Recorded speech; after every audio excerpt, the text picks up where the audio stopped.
Eu sempre fui maloca, pensava sozinho. Os enquadros eu falava sem, eu sou Zé Povinho.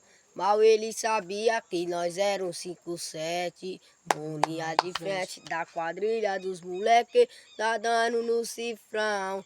Tava de patrão, mas um dia por acaso vemos falha na missão. Não deu pra correr, já tava cercado, acordei no DP, machucado e algemado, polícia do caralho me levou pro coró.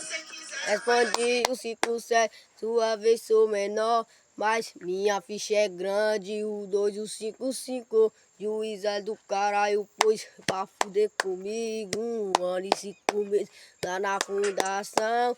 Andando com a mão pra trás e se apoiando pro chão. Ó, e papo reto, não vou conseguir. Vou montar um tiro de monstro e vou tentar fugir. E com os 30 dias eu já me acostumava. Eu toda os pressão e os tapas na cara. Minha mãe não aguentava vir me visitar. E quando o sino tocava, vinha desmaiar. Eu ficava repetindo nas gatas que chegava. Os manos da família e também da namorada. Mas aí chegou o compasso, pedi pra Deus. Mas o menor é votado, mesma fita que eu. Só que os primeiros dias ele ficou firmado.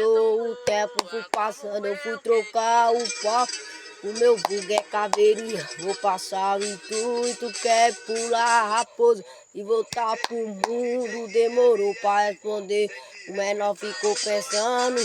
Depois passou pra mim, tinha matado fulano, ó. Que bagulho doido, não era o cenário. Na ficha do menor tinha 5 assassinados. Chegou mais um neguinho na hora da quebrada. Era o mestre do cana que não passava nada. Nós já era conhecido com os irmãos metralha.